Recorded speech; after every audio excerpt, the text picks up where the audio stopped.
Hello and welcome to the second Mainstage session. Those of you who have been around earlier today, I hope you're enjoying the content so far, from the legal perspective earlier on this morning and the ongoing workshops for customers as well. If you're not a customer, hopefully maybe you've talked to some of the people in the booths around sales and CS and what we do. And yeah, hopefully you're enjoying the content that we're going through. As we said earlier this morning, under normal circumstances, we'd love to be doing these face-to-face and have the panels in front of you, but the times being what they are, we're delivering it all here online through the web summit. So I suppose, we're getting a chance to focus on some great content. We've got two great speakers here again to focus more on technology and behavioural aspects today, and that's really what we're going to be tuning in on and focusing on. So delighted to kick off this session and chat to our two panelists, who I will introduce shortly. Before I do, I have some housekeeping that we have to just go through. So if you weren't on any of the previous talks, or if we're just going to remind you, on our right-hand side, we have our kind of functions within the event platform. So we have a chat. For chat, feel free to comment, give us a shout out, tell us where you're dialing in from, where you're coming from. Say hello, whatever it might be. Talk to each other, absolutely, as well. So you can post comments and chat, and there was lots of that previously, which is great. We'll also have polls, so we'll be asking a few questions as we go through based on the content that the guys are talking about, and trying to get some ideas from you in terms of where you are on your journey, or some insights around some of the things that Bridget and Robert will be talking about. There's also a Q&A session, which is really focused on asking our panelists questions. So chat among yourselves, say anything you want. Q&A, if you've got a focus question, please try and put it in there, because then Laura, who's running the backside, the back end, the backstage here, will be able to pick that up very quickly and get that addressed as we go through. So that's kind of chat, Q&A, and polls. The recordings will be available. So if you log back into the platform later on, if you have to jump out, if you get interrupted by the kids, if other things get in the way, whatever it might be, you're able to log back in. You should be able to jump in and view the recordings within the platform. We'll also be sending out some of the content afterwards. So again, Laura and the team will be putting that together in terms of blogs and content that will be sent out post-show as well. So I hope you continue to enjoy the next 2 days, today and tomorrow, on all the information that we have and our speakers. But we're going to jump in, and today we're going to talk about, can technology help drive behaviour change? So we're going to look at it from two perspectives: technology use, your position along that technology journey, and I suppose culture, behavior, how we influence those things, and how that can help. So our speakers today, we have Bridget Leatley, who is probably well known to most of you. If you're coming in and out of any of our events, she's been on lots of topics and spoken on lots of topics and created lots of content.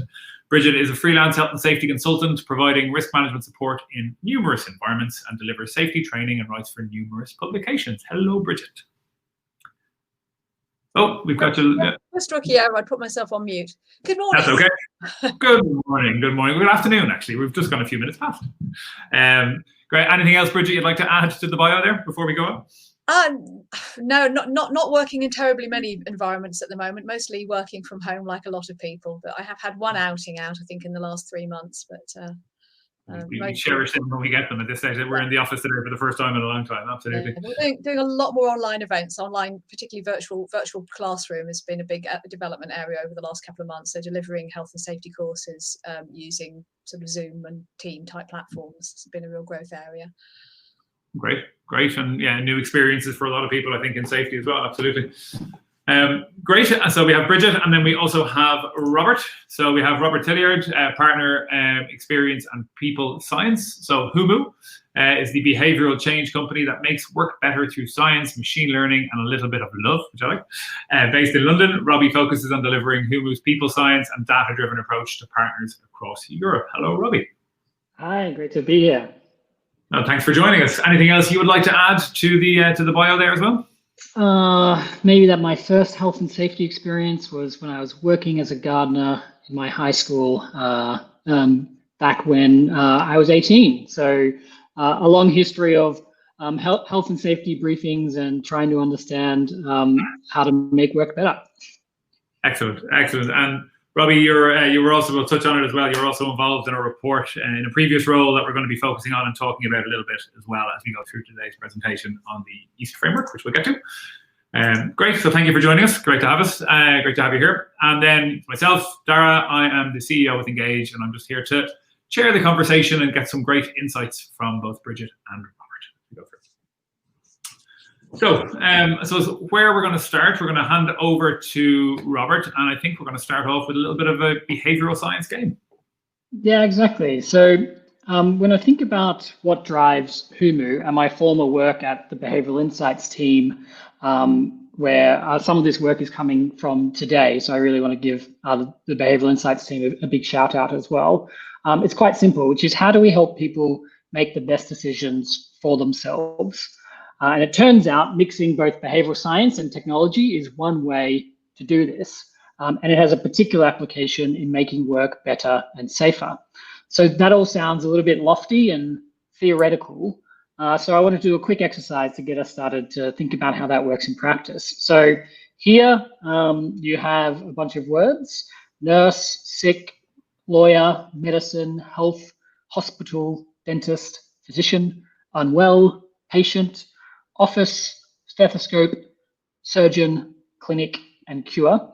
And those who might be thinking ahead might know what's coming on the next slide, which Laura can go to now, which is if you just take a moment, about 20 seconds, to write down the words that you remember from that previous slide.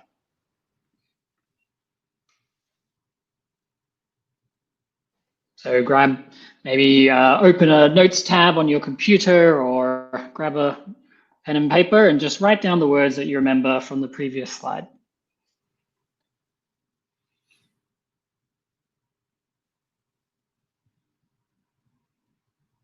I'll give you another 10 seconds. Do we need a countdown theme tune or anything like that? That sort of thing, yep. And Laura, if you go to the next slide, and we're just going to launch a poll now around which words that people remember. So that poll is going to be over on the right-hand side. You're going to be able to access that now.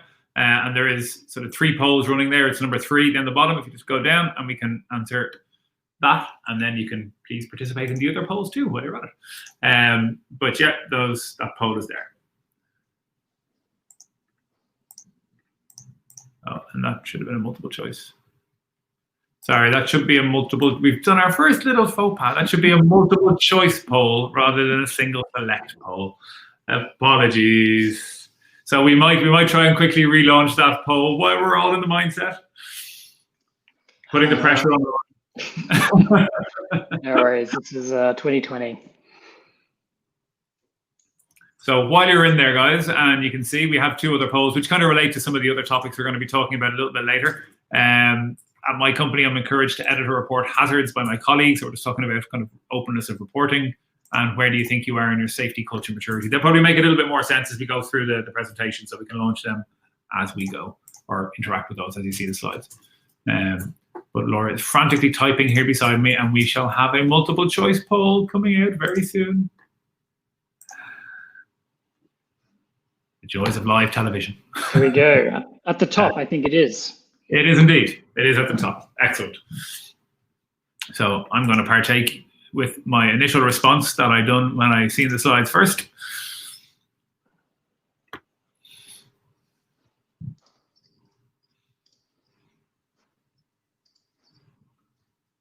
We can see live and interactive. The results are coming in. Good. There's a lot more results coming in now. Yeah, that makes sense. Yes, yes. So yeah, if you can, please do participate. It all helps. Exactly. I'll give you another, maybe the 10-second countdown again. Oh, there we go. You're gonna have to do the little countdown tune as well. 10, 9, 8.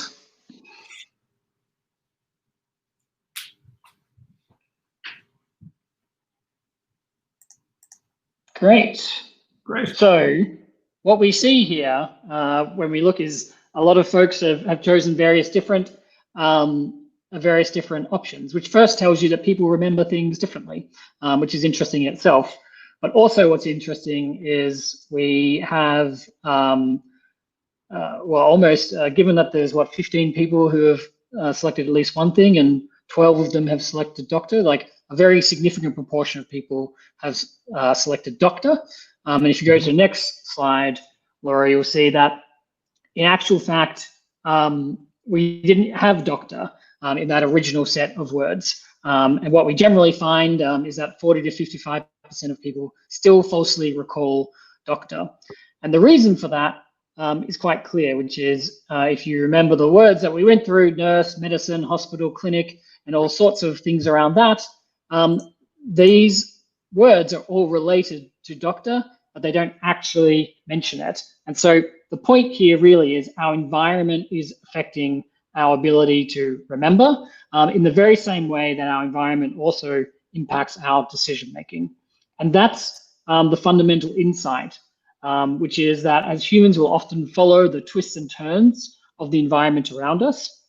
Most of the time our brains are in automatic mode. So when I'm asking you, under pressure to answer a question, and it means we're reacting without really thinking. And that might be a good thing. We don't want to be tracking the geometry of a ball as it comes towards us in order to catch it. We want to be able to be reacting quickly. It is potentially a good thing. And we cannot always be engaging our slower, more rational selves. But as professionals and practitioners, we need to be aware that this is how humans think. They have a fast brain and they have a slow brain, and different parts of those brains are engaging at different times. And that's really what we think about a lot as behavioral scientists. And we must recognize this aspect of how people think and design that choice environment around us so that it is easy, attractive, social, and timely, or EAST, as possible to make the right decisions. And this is a framework that was originated from the Behavioral Insights team, my former employer, with a bunch of employees there, which is really about how do we make it as easy as possible to make the best decision that you can. And so what do we mean by EAST? What does it mean practically? Well, let me tell you a story that originates in South America. There, the Chilean Safety Association visits each of its small and medium-sized industrial clients once a year to conduct a safety assessment. Following each assessment, the association provides a non-mandatory prevention plan of approximately 20 pages for the firm. These are areas that they've identified as things that they could improve. In this case, they collaborated with a bunch of behavioral scientists to understand if they could be more effective in what they were doing. So the researchers sent they did various different things, but one of their interventions was sending a package of 20 pamphlets to treatment firms with a cover letter specifying that the pamphlets should be distributed to employees. The pamphlet was personalized to the firm and included specific information on the work hazards based on that safety assessment report. And they were all mailed in this case within 1 month of the association's visit to the firm. So if there was personalized, it was very simple for employees to understand, and they went direct to the employees. They asked it to be distributed to them. And it turned out firms who received these pamphlets saw accidents rates fall by an average of 15% over the 12 months of the study. And we know this because of the researchers' work, and they actually measured it and tried to understand what was occurring. And why did this work? Well, one, it was easy to understand the safety information because everyone got that pamphlet.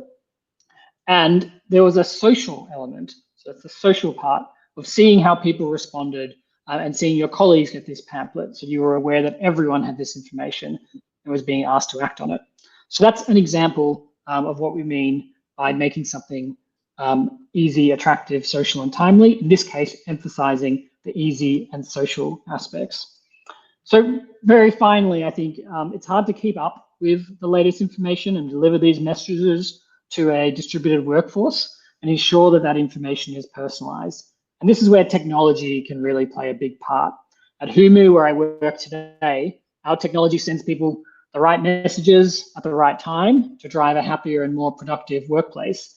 And we do this through access to data, surveys, insight summaries, and nudges, which are small personalized tips to help people at work. So if our survey identifies your team may be struggling with something like psychological safety or being able to speak up and challenge each other, the manager might get a nudge asking that at the next meeting they give everyone a chance to speak up.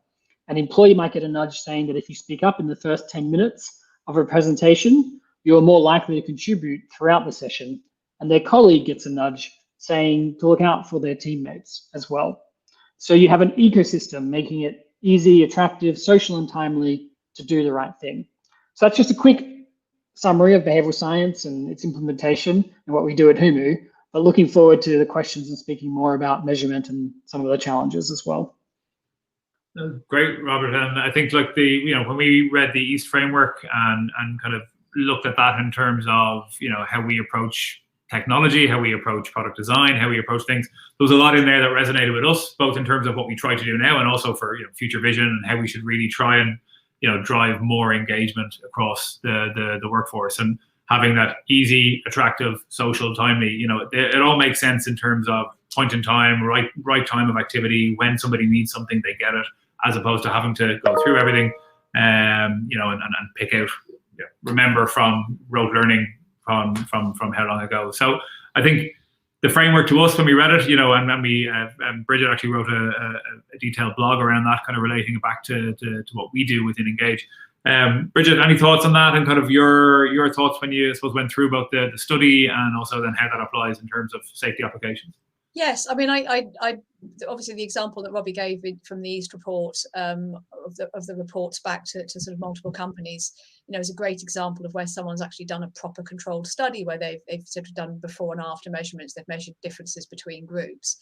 But I think, even for people listening today who probably don't have that sort of capability to run things in that controlled study sort of publishable way, there are things that you can do to apply this framework within the workplace. I mean, some of it is fairly obvious. I mean, I was working for one client and they had a 22-page document that was sent out to contractors for them to complete. They were supposed to read it and complete it and send it back. Well, as you can imagine, what was often happening was that contractors were turning up on the door about to start a piece of work and they hadn't returned this 22-page document, so they were then given it to read, which clearly they weren't then reading it, and they were just signing it, and there was no sort of assurance then that actually contractors had done all the things they needed to do, and they were using the same form across 3 different sites. So the attractiveness one, I think, is probably, if the attractiveness one often feels like one of those where they made it attractive to fit the acronym, because it's not about things looking pretty, it's not about the colours of the documentation, although obviously if documents are well laid out, they're easier to read, but it's a lot about personalisation. I think that's a really key, and that came out in Robbie's example as well. So in this case, we took a 22-page form, and by only including the things that were needed on each site and only including the things that were absolutely needed, we got it down to a 3-page form. So we now got a form that's easier to use, it's more attractive because it's more personalised, and it can be used quite quickly. And I think that example of trying to make things more specific. Now, then we come back to where the technology fits into that, because if you're trying to tailor things to different, you end up with 27 different versions of a Word document. That makes things quite difficult. So being able to use technology to go, okay, these are the bits that are common to everybody. These are the bits that only some people or some individuals need, and being able to tailor that, it is one of those sort of uses of technology in order to personalize things, in order to make things more accessible in a more timely way. And I think, the social thing, I think, is the one that comes out through all 3 of those, because if you make something easy, you make it attractive and you make it timely. If people feel that their colleagues aren't doing it, so, high-vis jackets, if your colleagues are going to laugh at you for wearing a high-vis jacket, it doesn't matter how readily available they are, it doesn't matter how easy it is to put it on. If there's that social thing, so the social thing has to run through all 3 of those, and I think that's very clear as well. And we know that technology can support the social side of things, and I think that's maybe where employers are quite nervous about. Social media conjures up this use of people spending hours on Facebook, and actually, of course, we don't want that in the workplace, but you can have work-based social platforms that can actually encourage some more positive interactions between people, and I think that's even more important at the moment when we've got so many people working either working from home or when they are in a workplace working at a greater distance from each other. You know, they can't stop and have a coffee together like they would have done in the past. So I think that sort of use of social networks to connect people is really important. Yeah, I know we've had that discussion many times, and kind of from probably both sides of the coin. And obviously, it's something that we focus on. You know, we use the word social safety when we talk about how we design the app and social media style. But I think that's it. I think when you talk about social, people think social media and inherently sometimes think bad. You know, oh my God, we don't want people taking pictures, chatting, doing all that stuff. But it's more about, I think, yeah, the connectedness, the networking, the ability to share, the ability to see what other people are doing, the peer review, the peer observations. I think that's a very strong part of safety culture. Yes, yeah, and you know, I've certainly seen organisations who have used, for example, platforms like Yammer to have that sort of social engagement within the workplace. So it's a sort of secure platform. It's only accessible. So if people do say something on it which shouldn't be seen outside the organisation, it's not shared outside the organisation. So I think, you know, there's a concern about using platforms which are part of the bigger social media world. Absolutely. Yeah, exactly. The security elements are always going to be key, and how all that's maintained. Absolutely. Robert, I mean, in terms of your view, when you look at maybe the operational side of this, so obviously this was a detailed body of research, and you're looking at the impact that has from a behavioural point of view. When you talk about the operational application of these, do you have any insights in terms of, you know, maybe some of the things that are more easily approached operationally or more difficult operationally? When we think about maybe the audience listening, they're going to go, okay, well, how can I apply this to what I do? You know, even in some simple formats. Any thoughts around what works, what doesn't, and what maybe some of the best areas to focus? Yeah, I guess the first thing is to, you know, properly understand your context. So behavioral science in particular is just another tool for health and safety practitioners. They sit alongside other tools that you have, such as incentives. So you might have some kind of rewards for people behaving in certain ways. You might have rules and regulations. That's traditionally where people have focused. And you might have information. So just telling people about what's going on. And then the final tool, which is a newer tool really, is behavioral science. So really understanding that choice environment and helping people make the best decisions for themselves. So what are some examples of like where that has been applied kind of today and quite practically, because you don't need necessarily a big program or a bunch of technology to apply the behavioral science side. I mean, one story that I've always liked is in a factory, in this case in China, but it applies to factories anywhere, which is they were having a big problem.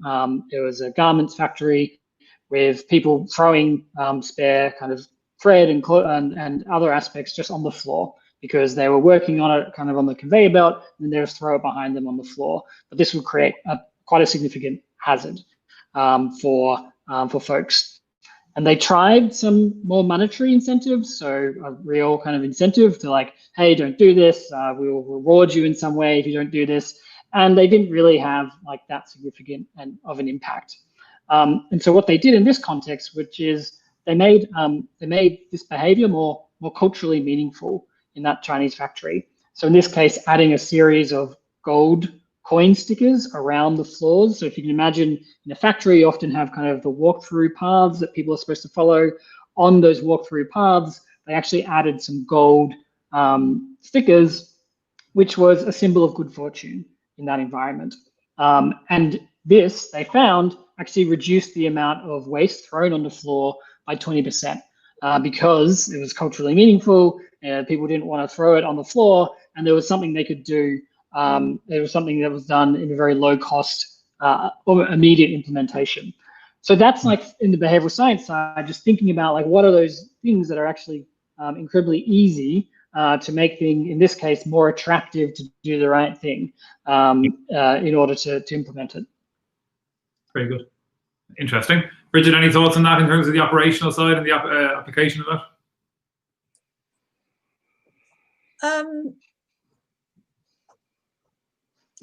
Not on the top of my head, sorry.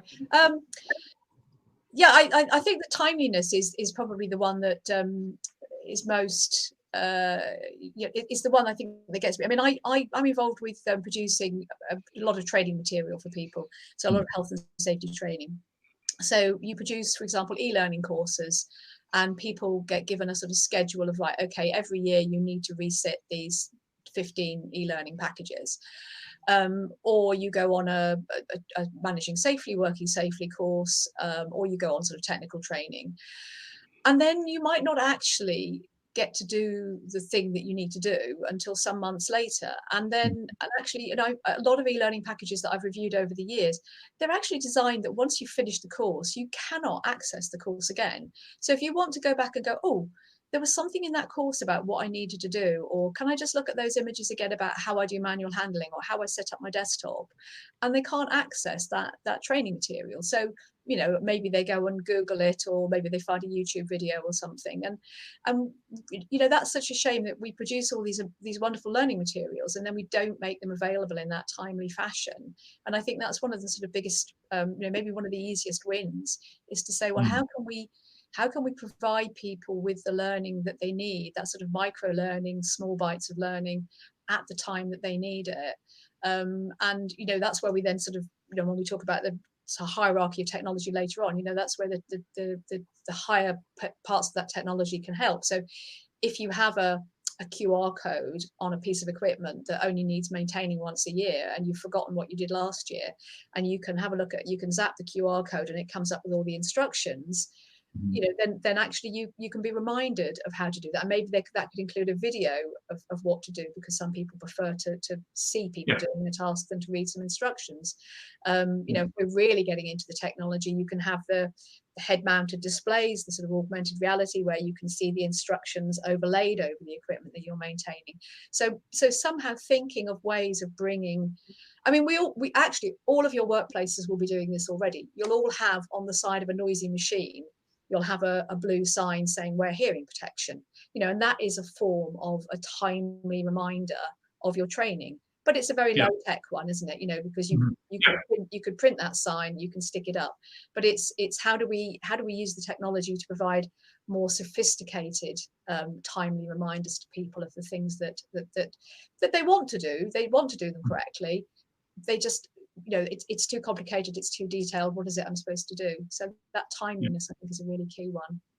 Yeah, no, I think that's a really good point. And I think, look, obviously, you know, learning and micro learning is a huge area now of expansion in terms of those, you know, small nuggets of information at the right point in time risk assessments.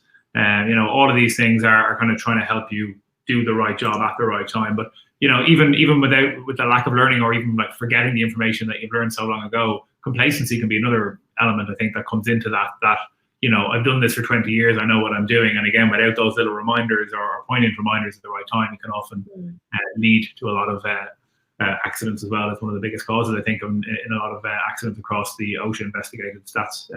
You know, they put complacency at about 80% of root cause analysis.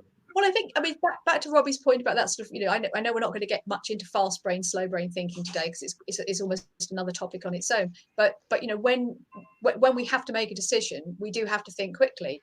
And if we think quickly, we might make the wrong decision. So if you can kind of guide people towards the right decision, particularly in those situations where they haven't got much time for the slow thinking, you know, you can give them that guidance, can't you? Yeah, and look, we'll talk about the technology side for sure. Sorry, Robbie, go ahead. You jump in first. Well, I think there's an interesting question in what you've been discussing as well, which is when do you decide to deploy a technology solution? I think most people will decide to start small in a kind of environment they understand. Maybe it's a pilot factory, maybe it's a pilot workplace, and see how it goes with those employees. I think in general, that's a good approach. You chunk down the problems, you be very specific, you say what is the success criteria that we're trying to achieve, and then you implement the solution. I think in general, that's a good approach, but it's not always the right approach to kind of offer a larger kind of idea as well, which is sometimes, to the points that we've been discussing, you need that more social, cultural change across the whole business. And you also might not, you might want to lower the time to productivity and implementation across the board as well. And so in that case, it can actually be a lot better to go big. And go across the whole business. In the area of Humu, for instance, if we're working not necessarily on safety, but a large-scale cultural transformation, say where people want to become more agile, want to have a greater speak up and challenge culture, things that are still relevant to safety, but are almost wider. In that case, we do often recommend going a bit bigger in terms of your initial implementation, because the social aspect of culture change is so important and so vital, in that seeing other people start to behave differently, you're more likely to. And that's a lot harder to achieve sometimes in a smaller pilot where you're not really trying to change that full ecosystem. So in general, you'd say operationally, start small, chunk it down, be very clear about success criteria, implement it and see how it goes. But I think the counter view to that is, if you really want to make large scale cultural transformations in your business, you might actually have to go a little bit bigger than makes you feel comfortable. Yeah, and I think I'd chime in with that, in that, I mean, what I've seen so many organisations do is say, and it's cost driven, unfortunately. So they'll look at a safety management system and they'll say, actually, we can't afford to buy the whole thing. I've only got enough money in my budget this year to buy one module. So I'll buy accident and incident reporting. Typically, that's the one that a lot of organisations I've seen will go for first. And that's fine, but then what you end up with is this system, you end up with this hybrid system, which is not what they're going to end up with, where you have the accident and incident reporting is all being done online. And then you move over to a paper-based investigation system, which feeds into your paper-based risk assessment system, which feeds into your paper-based Word documents safety management system. And you don't have that. You actually end up, like, you at the end of the year, you go, well, actually, we didn't get the benefits of the accident and incident reporting. And it's like, well, you didn't get the benefits because you were working this hybrid system where, like, you know, this 15% down here was being done electronically, but everything else is still being driven by paper and email reminders and so on. And it's a tough call for organizations, because what you're asking them to do is to trust a bigger proportion of their budgets to actually invest in something where they can actually think, well, hang on, what is the problem? Which is the bit that I really need? And that's, you know, I mean, in some cases it does work. I saw an organization last year who had looked at the whole, they'd looked at lots and lots of different safety management systems. Actually, in the end, what they went for was a posh solution. They just went for a piece of software to manage their safety data sheets, because when they kind of totted them up around the organization, they had something like 1,000 different substances. And I mean, literally some of their safety data sheets had fax machine stamps on them, which showed you how old they were. And so in their case, actually getting something modular, because their particular problem with COSH has shown a lot of benefits for them. But yeah, it's a difficult one. If you can only afford part of the total solution, you might not get the benefits that you would get if you adopted a bigger solution. No, I think that's a good point. I think when we do look at that, I mean, look, we see a lot of people come to us for individual point solutions as well, and look for a modular-based piece around a key issue that they have, and that can work really well. But I think, as Robbie said earlier, like, technology on its own doesn't drive behavioural change. Technology is a tool that you can use to help drive behaviours, or hopefully in the right way, help drive behaviours, you know, where you want them to be. But you have to be clear about what that behaviour is that you want. And as with any tool, if you're trying to change a process, you know, if you're getting people to use a new style of hammer and there's only one hammer in an organization of 1,000 people, then, you know, who's going to use the hammer? But same with technology. So if you have it for one person or two people, you know, you can't change how people act and behave. So it is about engagement. It's about distributing that to everybody, getting people involved. And sometimes that's actually not to do with the technology's limitations, or not even to do with money. It's to do with the fact that, you know, the team, the safety team or the management team, want to keep their new toy to themselves. You know, that oh, well, we've bought these tablets for doing inspections, and we're going to keep the tablets to ourselves because, look, we've got shiny tablets. I mean, particularly when tablets were fairly new. I mean, now everybody's grandma has a tablet, but when they were first being used, I saw organizations who were really, you know, coveting those tablets. And the idea that you could actually go, well, maybe we'll let other people use these for inspection so that their inspection results can go straight into the system, was, oh no, it's my shiny tablet. So yeah, there's a bit of sharing needs to go on there, and that comes back to culture, doesn't it? No, look, it does, absolutely. And I think, yeah, culture and drive from both top, you know, both in terms of, you know, the management perspective and what they're trying to drive, as well as the tools they provide, are a huge element of that. And it is something we might come back to when we sort of maybe loop all this back together. But I suppose if we're talking about technology and kind of moving in that direction, Bridget, you had a couple of kind of points really to make around this, around technology adoption and technology maturity. Yeah, I wanted to try and bring together these two elements that we've talked about then. So the idea of safety culture maturity, or safety climate, And the sentences in quotes on this illustration kind of typify what we're talking about. So, at the bottom, we've got it doesn't matter if nobody's watching. I can do what I like as long as my supervisor's not watching me. And that's the sort of where we are at the bottom of the hierarchy. And then we move up through I'll change when something goes wrong, or I'll do it because I have to. I do it because I want to do it. So there's a sort of thought process going on there. And then eventually, having a system where people do the right thing and can do the right thing, they're enabled to do the right thing, the barriers are removed, and they can just do the right thing without thinking. So those quotes are the safety maturity part of this model. Then underneath it, what I've tried to illustrate is where I think the technology maps onto that. And this is sort of from my experience. I mean, I tend to work with organizations that are, shall we say, towards the bottom of the technology adoption. So at the bottom, this is to illustrate a PowerPoint poster. So some organizations I've been to think that they're adopting technology because they have worked out how to make a sign in PowerPoint using at least 4 different fonts and lots of clip art to say, don't do this, don't go there, wear your hard hat, and so on. So they're producing posters and they're sticking them up. And that really is at that sort of delusional point of, it maps onto that safety culture of, well, I can do what I like as long as nobody's watching me.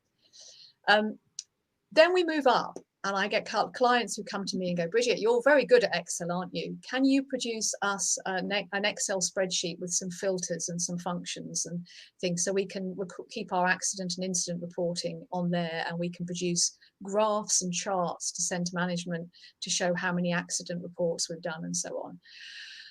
So, that really relates to that idea that, I want to manage my accident reporting. I want to know how many accidents I'm having. And when things go wrong, which we'll find out from the accidents, we'll change things. And, it's using technology. But I think we all know from the experience of the British government test and trace system how reliable Excel is as a management tool.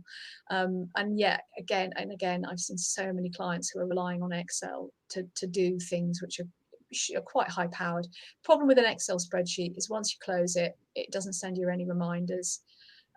It's very easy for people to create new versions of it, so you don't know which is the most up-to-date version, and so on. So then when we move up to the third stage, that's where people are buying safety management systems. So they're buying things like, Effective and Gage, and some of your competitors' products. And that's great. I don't mind which ones they buy. I'm happy to help clients to implement those systems. And it's great when they have those, and some really useful information comes from it. But I find that until they start sharing it, they can't move to that fourth stage. While the systems are property of the health and safety team or property of the occupational health team, and shared maybe by management, but not in any sort of meaningful way. The management get reports, but the workers aren't involved, the employees aren't involved with driving that system. You still end up with that middle stage of the maturity model. So moving up to the fourth stage is then where it's shared. Now, to move to the fifth stage, we're then talking about some of the other technology that I've written about in other places. So things like the Internet of Things, the augmented reality solutions, the wearable technology, where instead of having to send someone out to make sure that the emergency lighting is working, the emergency lighting can send you a report to tell you that it's working, or sensors on the wall can tell you that the emergency lighting is working, or you can detect temperatures of fridges to know they're within the right temperatures, and so on. And so a lot of that inspection and checking can happen automatically, and that's where I think we get to that sort of fifth level of the maturity model. But I think the warning with all of that is that these two things have to go in steps. So if you just move up the technology steps, you won't get the cultural changes at the same time. You really need to think about them in tandem. So for example, what is the behavior you want to change? Think about that first, and then think about how the technology will help you to do that. So if we can move on to the next slide. Oh, well, Laura, we're going to do the poll first, aren't we? There's a poll actually published out there at the minute, just in terms of the responses to where people think. So Where do you think you are in your kind of technology and safety? I think both have been released. The safety culture one has been released, but not technology. Scroll up or down to poll 3 if you've got it on there. Yeah, exactly. I think a lot of people have answered to that. I think it's a good point, Bridget, just in relation to that they're not kind of, they're not linked categorically to each other in that case. I mean, obviously, behaviour and culture can change in terms of technology, but we have got a second poll, haven't we, on the we have Laura's going to do that at the minute. Okay. So just while we're doing that, Rob, have you any sort of thoughts on that in terms of where that technology and maturity piece comes into play that you see from a behavioural science point of view, or anything to put in there? Yeah, I think this goes to like, what is the vision for technologies that are trying to help people be their best selves, particularly at work? And I think like 1.0 or 2.0 of that was, here are the tools, go and do it. And that very much relied on people going and filling in the forms, going back to them, and doing all those activities, which I'm terrible at, for instance. So I have to work very hard if I'm doing a project management to force myself to do all the inputs. Generally, I start very strong and it degrades over time, and then I have to like refresh it at some point. And I think that's normal, if not kind of above average in terms of project management and approach. And I think where a lot of the tools going, what we think about a lot at Humu is, how can we just help people like in their day-to-day work do the best things possible? So how could we move someone from the very left of here, so it doesn't matter if no one is watching, and leapfrog a few of these stages without almost people really realizing kind of the hard bits of those leapfrog aspects. And that is, how do we send the right messages at the right time in the flow of your work that helps you react more automatically to what's going on around you? And this is the great challenge, but I think it's also kind of where it is exciting, which is, how can we really help people more in that way? Absolutely. We had an example of that with another client where they'd had me part-time for about 3 years trying to rewrite the paper risk assessment that all of their maintenance staff were supposed to do on the back of their job sheet. And we went through sort of 8 or 9 different versions of this job sheet. And I thought we got to the point where the job sheet risk assessment was being completed. And I thought, this is great, this is happening, this is really good. And my youngest son was 15 at the time, and he wanted to do some work experience for school. So I said, well, I'll tell you what, I'll see if you can go and work with the facilities team. So I arranged for him to go and work with them for a few days. And end of the first day, I said, how did you get on? He said, I really enjoyed it. And I said, did they show you how to do the risk assessments on the job sheets? How did you find them? And he said, oh yeah, he said, they were really easy. He said, we were doing them all at the end of the day. I said, well, the end of the day for the jobs the next day? No, we were doing all the risk assessments for the jobs we'd done that day. So the paperwork, I'd eventually, worked to make this paperwork nice and straightforward and easy, and the training had worked, and, they were filling in the paperwork. So, work as imagined, the risk assessments were happening.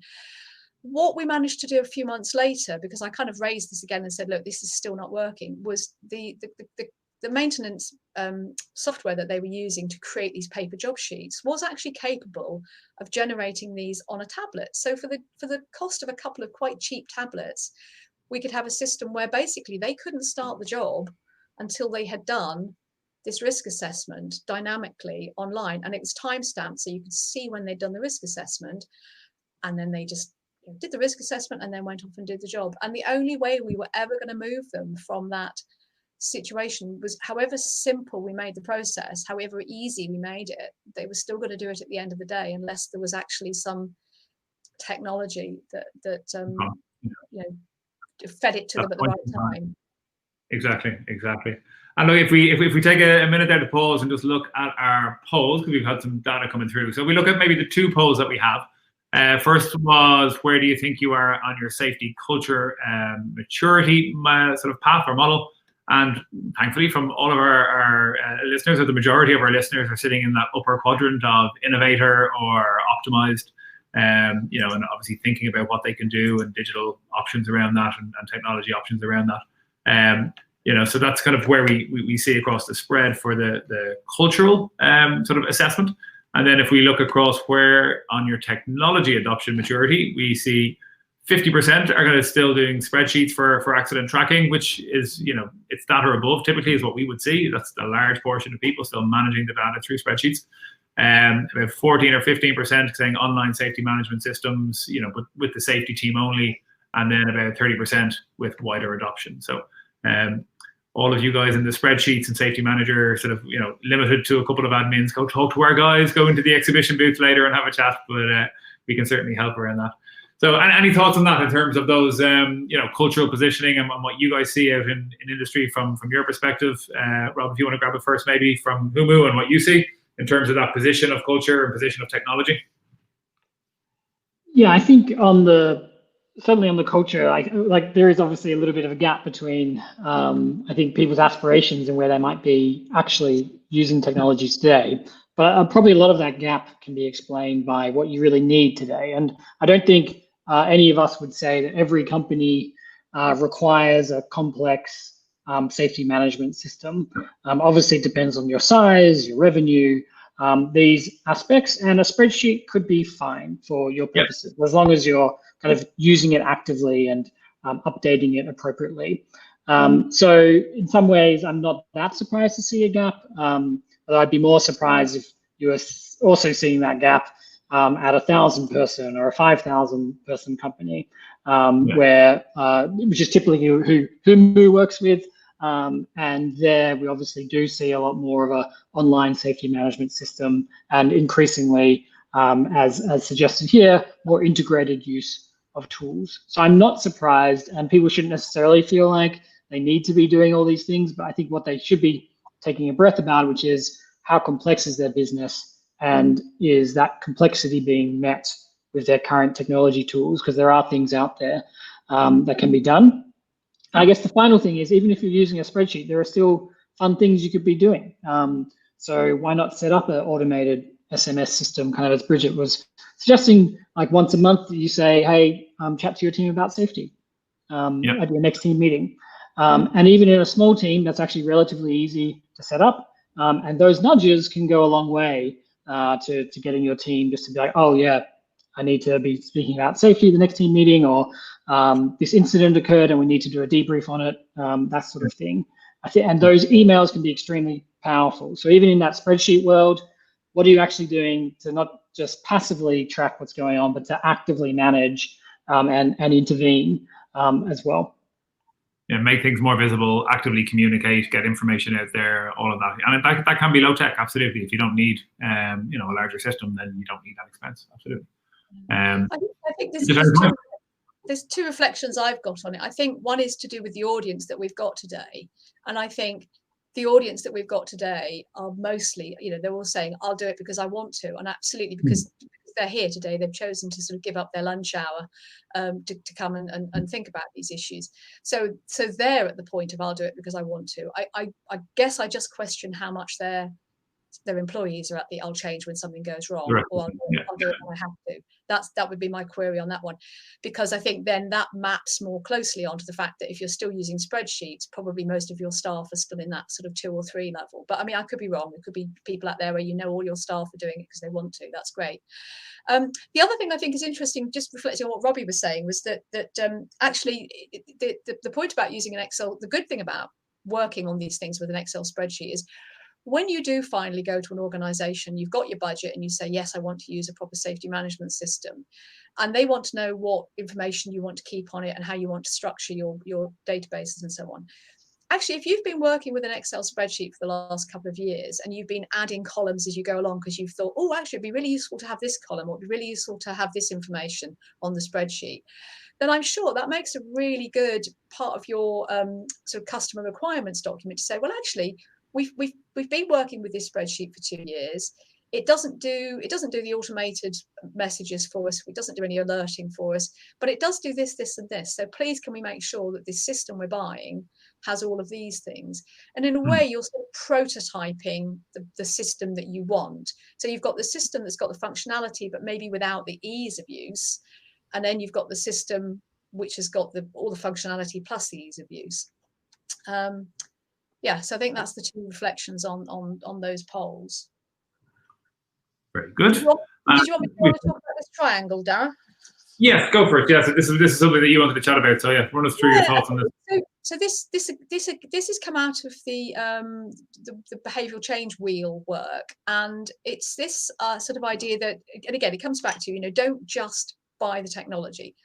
Identify what the behavior is you want to change, and then think about the different ways, think about the reasons why you're not getting that behavior.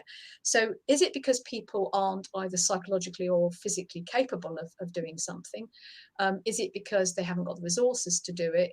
Is it about motivation? And you need to understand which of those things it is, because I think too much, for me, the problem with behaviour change as a science, or as a certainly if you look at a lot of the American companies when they advertise behavioural change, it's very much based on this model of, the workers are bad, and if we just hit them with a stick hard enough, they'll start behaving, or if we give them enough carrots, they'll start behaving. And we have to look at what the barriers are first.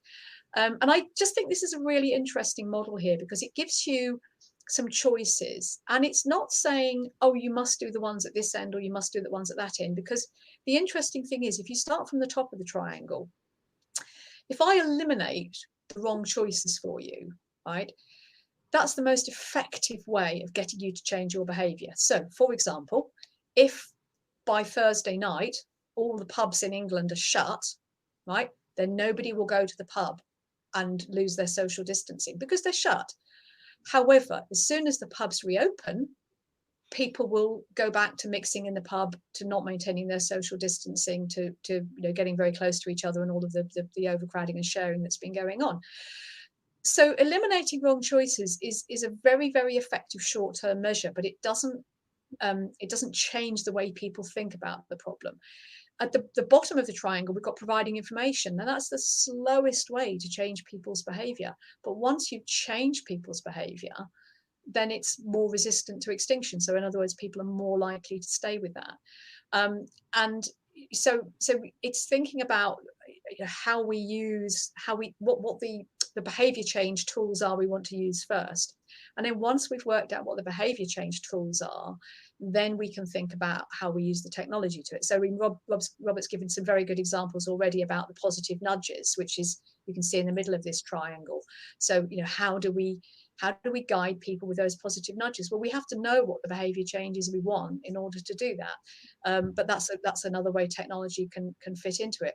I talked earlier on about providing information in that timely fashion at the point that people want it, because they do want the information, but they just need to be reminded of it. We don't remember everything these days. We just Google things we want to know. The top levels, the eliminating the wrong choices, that was very much our sort of traditional human factors background that I come from, where we make it, we make the button that you want people to press large and green, and the button that we don't want people to press small and red, or vice versa. But you somehow direct their choices using those sort of human factors issues. But it has to be, let's understand the behaviours we want to change, understand the reasons why we're not getting those behaviours. Example I had of this, of introducing the technology without really thinking through what the behaviours were that you needed to change, was again this thing of someone taking on the incident and accident reporting module, and actually what they found was that the help desk suddenly stopped getting lots of phone calls, which meant that instead of things being fixed in 5 minutes, like they used to be when people used to ring the help desk, they were sitting on the accident and incident reporting system, because they'd said all near misses and dangerous situations must be reported. So people said, oh, there's a pool of water on the floor, I'll go onto the incident reporting system, rather than ring the help desk and they'll get a cleaner out in 5 minutes. So or action by the team or whatever. Yeah, exactly. Yeah. So really important to understand those behaviours before we start putting the technology on top of it. Robert, any thoughts on that hierarchy, or how that relates to maybe how you view the sort of behavioural spectrum? Yeah, I mean, it makes a lot of sense. I think it relates to a little bit what I spoke about before, which is, when do you use incentives? When do you use rules and regulations? So eliminating the wrong choice or restricting choice is very much in that kind of rules and regulations bucket. And then when you use information, and this kind of puts behavioral science a little bit in the middle. Yeah. I think in terms of helping people conceptualize this as well, I sometimes would call this like the volcano problem. So using behavioral science to make work safer is not going to be useful if your workplace is on top of a volcano. There's just structural, contextual things that are going on, which is going to make your workplace very dangerous. You're on top of a volcano. And so you see this in some contexts. So Croatia, a number of years ago, moved from an opt-in to an opt-out system for organ donations. So you were automatically assumed that you would be an organ donor if you, I guess, signed up for a driver's license or something like that. But for several years, so this is a behavioral science tool. I wouldn't necessarily advocate for this tool. I'd still advocate for some choice in this kind of decision, but it is a tool that some people use. But for several years, this had little impact on actual donation rates, which is a bit crazy because normally what you see in other environments is it has a massive impact. But in this case, the necessary medical infrastructure was just not in place. So there are insufficient numbers of staff and equipment needed to carry out transplant operations. So the behavioral kind of intervention didn't have an effect because of the structures that were sitting around it. And maybe a more day-to-day example for everyone is bike sharing systems or ideas to increase cycling and reduce traffic congestion. These often fail because of road and cycling infrastructure. So you can have some marginal effects if you encourage people to, for encouraging safety, for instance, and more cycling with things like wearing like yellow jackets and other areas. But if the major concern is just like cycling is not safe, then a behavioral intervention isn't necessarily going to have as much of an impact. So just to emphasize really what Bridget was saying to some extent, which is you really need to start off, if you're thinking about a technology or a behavioral change program, what is that? What are you trying to do? What behaviors are you trying to change? We want more people to be wearing their earmuffs in the factory.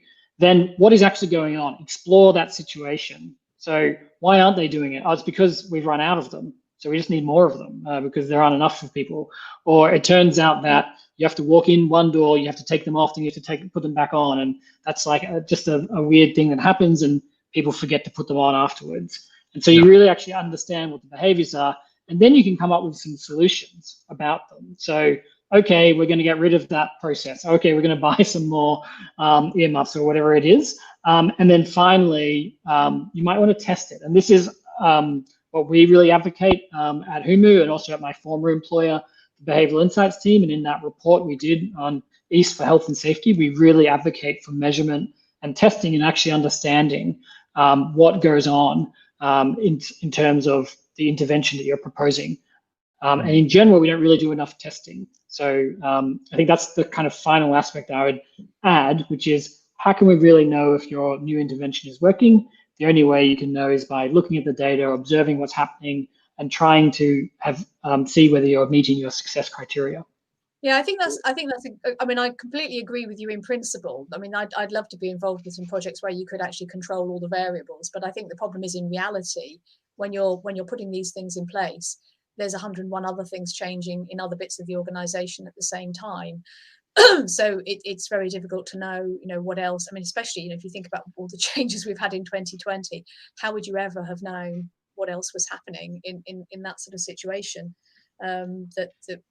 All sorts of other companies want to make an improvement. They're not going to say, right, well, we'll keep everything constant and we'll just change this one thing and we'll measure the effect of that one thing. So it's always going to be a difficult one in reality outside of kind of academia to do those controlled studies, which is a shame. But I think it's difficult logistically to do that. Do you have any advice on that? Have you seen that at all in terms of like companies you work with? How do you go about looking to try and isolate the impact of the change and measure against that? Yeah, it's a really good challenge. I think as practitioners, we should care about what works. And that should be an ideal and a kind of a future state that, hey, can we collect the data in such a way that we can run some controlled experiments? But to Bridget's point, that is really hard. But I guess I would actually be pushing and get people excited about this idea because there are lots of examples where we've really gone off the rails in terms of the interventions that people are proposing. So for instance, a famous example is using steroids to help with concussions. It turns out like some of these sorts of interventions can actually make concussion and make brain damage worse. And another example of an intervention that was making things worse is famously a program called Scared Straight in the US, which has some overlap with safety, which is essentially they got current prisoners to go into schools and say, or actually they got students to visit prisons and got presented by those prisoners what a tough life they led and kind of to scare them basically into not being a criminal. Now, some studies indicate, and there is some debate about this in the social sciences, but some studies indicate that if you were a person who went on that, on one of those Scared Straight visits, you are more likely to end up in jail. And so this seems like an obvious intervention. Let's scare people with like the craziest accidents you've ever seen, for instance, in a work and safety environment. That might actually not have the impact that you think it will. So I think we do actually need to be quite cautious about kind of the interventions that we're proposing and think carefully about why they might work. But to Bridget's point, like that's not going to be possible for everyone. Yeah. So in those cases, you need to think and chunk down the problem. So be very clear from the beginning what your success criteria is. We want more people to be wearing earmuffs, for instance. Therefore, that is a very clear criteria, which you can probably do some measurement before and after. You might not be doing a controlled experiment. There might be things that happen in between, but that shouldn't absolve you from the responsibility of doing some aspect of measurement, being very clear about your goals, and then looking at whether you've achieved those goals afterwards. And that's the very first step on kind of a maturity cycle around measurement and understanding if your intervention is working or not. No, I think that's a really good point. And I think you know, if you're talking about really getting specific with those clear objectives, they are things that you can build in. Even if in that example, you know, the number of observations of people with PPE, you know, non-conformance before and after a particular intervention, things like that, that are, you know, okay, they may not be exactly aligned to that particular thing that you've done, but you get a good indication or a strong indication that things that you have implemented have had a positive impact. I think sometimes the use of the technology itself enables that measurement. So going back to the COSH project I was involved with, you know, the first stage of that project was to actually go around the entire organisation of about 1,000 people and go to each department and say, basically, show me your cupboard and let me write it all down. And so our first measurement was how many substances are there in the organisation and how many of those have got up-to-date cost sheets? Well, actually, you know, I think vanishingly small number actually had up-to-date safety data sheets, but we had a vast number of substances. There was a lot of overlap as well between different departments having different the same substance of different brand and so on. So once we actually then got everything onto a system, your first measure was, well, actually, before we had almost no up-to-date safety data sheets. Now we've got, like, I think it was about, it wasn't quite 100%, but it was about 99% of the substances then had up-to-date safety data sheets. So there was a very simple measure of success straight away that you could see directly that you got that measure of success. I mean, the other thing that you said about, particularly you mentioned earmuffs, and that sort of reminded me of one of the things that struck me when I was going through the East report the first time, was how often I hear when I go into an organisation and, you know, the safety manager will be moaning to me again, oh, you know, the problem is nobody does this or nobody does that. And, you know, they will say to people, oh, why don't you do this? None of you will do the right thing. And it actually, when you think about the behavioural sort of that social aspect of it, that's the opposite of what you need to be saying. And there's again plenty of examples in the East report where actually what you say to people is, you know, 90% of people pay their taxes on time. Here's your tax return, and you get a higher rate of people returning their taxes. So actually, with the hearing protection, if you say to people, most people wear their hearing protection, can you wear it? You're going to increase. If you say to people, most people don't wear it, oh, I wish you lot would wear it, they're actually justifying not being able to wear it.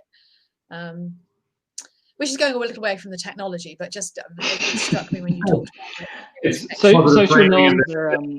Social norms are a very powerful tool. Although I think what's interesting around around some of these are very careful. It's a tool you have to use very carefully, and that's because if people say 9 out of 10 people wear hearing protection, if I as an employee think, oh, actually 10 out of 10, I thought 10 out of 10 people would wear hearing protection, that actually degrades my social norm. And I think, well, why am I the one schmo? Like I can be like everyone else and not wear, those 10% of people and not wear hearing protection and not get punished. And this is an interesting, there's an anecdote, I'm not sure if it's true or not, but of this being used in a police station of like, only 1 in 10 police officers are corrupt. And so the 9 out of 10 police officers think, oh, what, am I missing out on something here? Maybe there's something else I should be doing.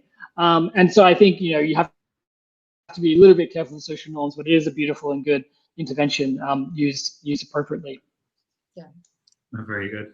And okay, as we're kind of probably drawing to a natural close soon enough, in terms of pitfalls, if we're talking to the attendees today and saying, right, if you're looking to try and drive that behavioral change in your business, and if you're thinking about technology to try and assist with that, are there any pitfalls that you would kind of highlight and go, right, just try and avoid these things? These are things that we've seen that have caused problems, in companies that I've worked with. I don't mind who wants to grab it first. Well, I think I've already mentioned it probably a couple of times now, but I think this idea of introducing the technology and thinking the technology on its own is going to solve your problem. Define the problem you're trying to solve before you decide what the technology is, and then with the technology, it's really shop around. Get lots of organisations to show them your wares, as it were. And I mean, I've had this with when I've been to some companies and said, oh, I've got a client who's interested in your solution. Can I have a demonstration? And it's like, oh no, only if you buy it. It's like, well, if you're not prepared to demo it, then we're not buying. You shouldn't ever buy a pig in a poke. So I think that's my main thing is define the problem, shop around, get a demonstration, get a free trial, try it for 30 days, whatever. Just make sure you really test things before you buy them. Very good. Robert? I think maybe 3 things. So I think 1, understand the science and what they're trying to do. So that goes to the demo question, but really interrogate, why do you think this is going to work? Have you seen this work elsewhere? What is the underlying theory of change that your technology is built upon? And really trying to get that understanding so that you can think about how it applies to your business. Because that's the second thing, which relates to Bridget, which is change management is key. This is a new behavior or a new muscle that you're expecting people to use, some kind of new tool. People will not just do that automatically. So if you don't have a thoughtful change management process, then it's very likely to fail. And by that I mean, how are you introducing it? Is there leadership buy-in? Are you proving it's effective? Are you giving feedback cycles as you go along to show why it's working, and people can see why it's worth their effort to input data or to do whatever it is that the tool requires. And the third thing is also a little bit related, which is that leadership aspect, and setting the tone about what this is and being very clear, hopefully in most cases, that this is a tool to empower and help employees. So not at Humu, but at a startup that I'm familiar with. And I was talking to a founder there that does do kind of a lot of trying to understand productivity metrics and help folks. They had a problem around adoption when on the first time the product was introduced, the leader said, and this is how we're going to kind of monitor how you're doing and set targets and incentives against it, which was not the purpose of the technology. The purpose was to empower employees and to help them. But that misunderstanding and misalignment caused them a lot of trouble at the start because essentially employees didn't trust it. They thought it was going to be creepy and was not going to be something that was going to help and empower them. So I think, so there are 3 aspects: understand the science, get your change management right, and understand your employees and what they need, and make sure the tool is going to deepen their engagement rather than turn them off. Brilliant. No, very good. And I think, very valuable points from both. What we might do is quickly go on, Bridget. Yeah. No, I was just going to say there was a very good example of what Robert was talking about in terms of technology adoption, in that when driving monitoring systems were first introduced, what, 15, 20 years ago. There were strikes. There were, maybe before your time, Robert, but a lot of drivers went on strike. Some of the unions called out the lorry drivers and so on, and they said, we will not have these things in our cabs. Now we're all electing to have them on our own devices. You know, we all have monitoring devices on our own phones. So the culture, you know, has changed. I mean, these things are capable of tracking so much more than they ever could.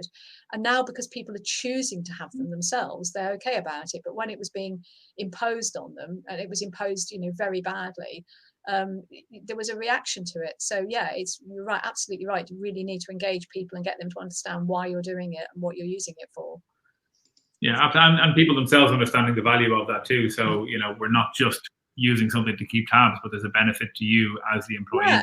And actually, one of the implementations of that vehicle monitoring technology that I've seen that's been most successful is where actually it was sold to drivers on the basis of, hey, we're doing this for the environment. You know, we want to monitor your driving because we want to give you feedback about how to drive more eco driving. So, you know, going through the gears in the right order and not braking hard and so on. And so there was a safety benefit to it, but actually what was driving the behaviour change and driving the acceptance of the technology was, oh yeah, no, I'd like to be a bit more environmentally friendly. I'd like to, because I do a lot of driving and it will save a lot of petrol if I can drive a bit more, you know, in an eco-friendly way. And people were prepared to accept the driving monitoring to help them with the ecology, because none of them thought that they were dangerous drivers. None of us think we're dangerous drivers, but we all probably all admit that maybe we could improve the ecology of our driving. So, you know, it's finding a different angle on the same technology sometimes. Yeah, that resonates and exactly gets people aligned. Absolutely. Yeah. Okay, so we might jump into a couple of the questions. So Simon had a question. It's probably going back to the earlier part of our discussion when we talked about learning and point-in-time learning. But Simon it's talking about e-learning and asking, okay, some courses are not, you know, they're very basic and they don't really have a practical impact. Should there be a standard for e-learning? I suppose maybe Bridget, you want to have a chat? Yeah, no, I mean, I did get side to Simon's question earlier on. I think the problem, let me give you an example of where the problem comes with there being a standard for training. So UCATA have a standard for asbestos awareness training. Now, asbestos awareness training is only necessary for people who walk around buildings with hammers and nails, that we don't want them to bang a hammer and a nail into a wall unless they have checked the asbestos register to make sure there's no asbestos in that wall, or otherwise ensured that there's no asbestos there. Their job is not to work with asbestos, it's to avoid damaging asbestos. And yet, if you want an e-learning course approved by UCATA, you have to teach them the difference in the fibres, which, bear in mind, you can't see the fibres between blue, white and brown asbestos. You have to know the dates at which they were banned. You have to know which ones are curly fibres and which ones are straight fibres. And you have to know which one has a chemical name of crocodylite, amazite, chrysotile, and so on. Now, that to me doesn't seem like useful content for somebody to learn. If you want to teach someone asbestos awareness, it's a lot simpler than that. You know, it's like, okay, this is where you find your asbestos register. And so I think the problem with a national standard is there would be too many vested interests going, oh, we have to include this information, we have to include that information. I mean, certainly a lot of e-learning, I've reviewed a lot of e-learning since 1996, when I was still being sent floppy disks to review e-learning on. A lot of it is based on the INDGs from the HSE website, or it's based on the ACOT material. So there is sort of a standard there already that people will follow. But absolutely, the value of e-learning is down to the learning manager to make use of it. So it's the sandwich. You do your training needs analysis, you do your assessment on the job, and in between that, you use blended learning. So you might use some e-learning packages if you find some that meet the training needs that you've identified. You might do some virtual classroom stuff. You might do some on-the-job stuff. You might send people away to go and watch a video on YouTube. You might use augmented reality. You might use virtual reality, all sorts of different things in that filling. But if you haven't done the training needs analysis and you haven't done the assessment on the job, then the e-learning is just a compliance exercise.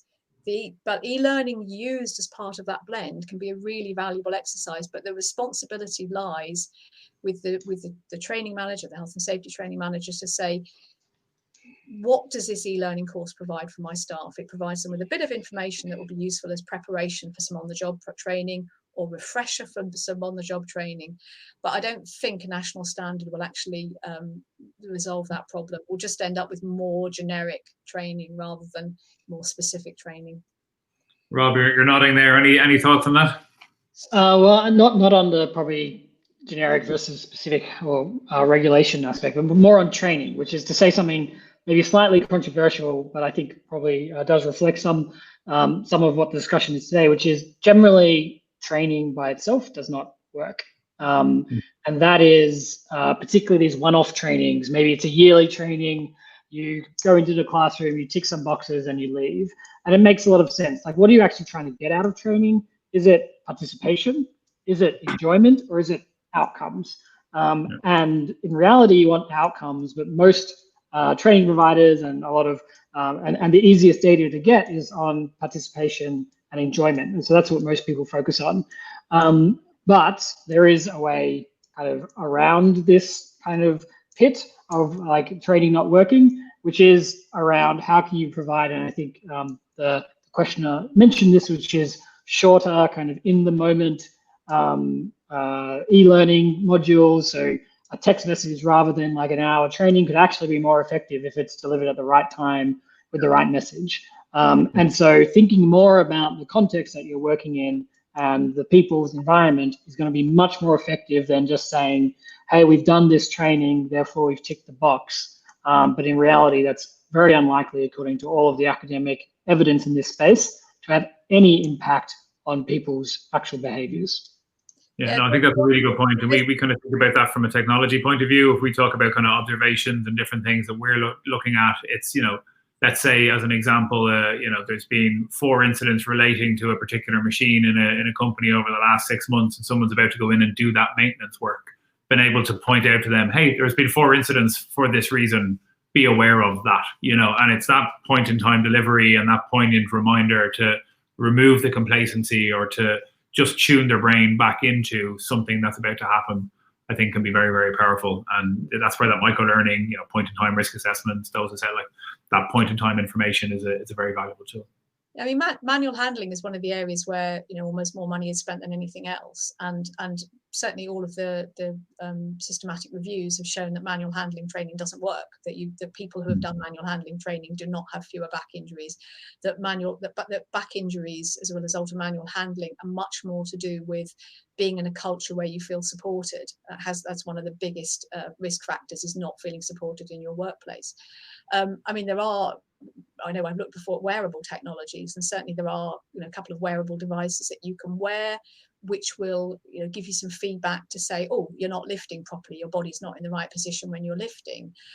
And if the barrier is that you did your e-learning course, you looked at all the pictures, you didn't really understand it, but you still want to do it, you still have the time and the space to do it, well, then that sort of wearable technology could be the feedback that you need. But actually, sometimes it's the fact that actually the cupboard that you're trying to put the thing on the shelf isn't big enough for you to adopt the right position to do it, or the trolley that you've been told to use, there's only one available and there's 3 of you that need to use it at the same time, and if you don't move the stuff now, you're going to get shouted at. And all of those other factors are going to have a much bigger impact on whether you can follow that training. But the technology is there. If the problem is that people don't understand physically how to do it, there's technology to support that. But if the problem is the environment, then it's not going to fix it. Yeah, no, very good point. Okay, and last question then, just in relation to, I think it's something we touched on earlier, so we might look at this one, the kind of issues using other maybe social media style, apps like WhatsApp and sort of public apps. Is there any issue as an engagement tool, anything that you've seen? So I think it was touched on earlier, but anything you've seen? I guess my main concern is that security side of it, and that if you're, I guess I'm not a big WhatsApp user. I mean, I guess it's secure, but I think it's very easy to add someone else's number to the chain and not know who it is that you're talking to. So I would be a little bit hesitant about a WhatsApp group. I mean, I do know one client I was working for last year were using it. It was quite a small team in a laboratory. There were about, I think, 12 people. And they were using a WhatsApp group as a lone working device, basically. So the last person who was there, would send a message to the WhatsApp group to say, hey, I'm the last person, I've left and I'm home now. So I think if it's used in that sort of group for a specific purpose, that's probably okay. I mean, certainly I've seen Yammer used a lot more broadly across bigger organizations. I'm sure there are probably more up-to-date versions and things. But I would be, I'd be careful about using ones that had a window to the world, certainly. Robert, any thoughts on that? I mean, I would just say, where are your employees at, and use those channels, because you're already asking them to do a lot in terms of changing their behaviors, and asking them to use a new channel might be even more difficult. So if WhatsApp is where they're at, then I think obviously accounting for some of the safety security issues that Bridget mentioned, but ultimately you should be trying to use WhatsApp because that's where people are and that's where they'll hear your message. Okay, very good. Look, thank you very much. I think on that we might draw to a close. We want to say a big thank you to Robert and Bridget for your time. Really, really appreciate your time and efforts in kind of putting your thoughts together and presenting for our attendees. I'm going to do a little shout out to anyone still online there that obviously this is in aid of two very worthy charities, and those links are in the chat. So please, if you do get a chance and you're taking something from these discussions, any donation at all towards those charities is hugely appreciated. So we would ask you, if you can, please give something. And look, other than that, really enjoy the rest of the day. I know Billy is back on the main stage later on today talking to, sorry, I'm going to look at Laura, remind me. Safety as a gain, not a drain, looking at the cost centers around safety. So he's back at 2:30. And I think in the meantime, there's some other sessions going on for customers. So enjoy the rest of the event. And Bridget, Robert, thank you so much. Thank you. Cheers, guys.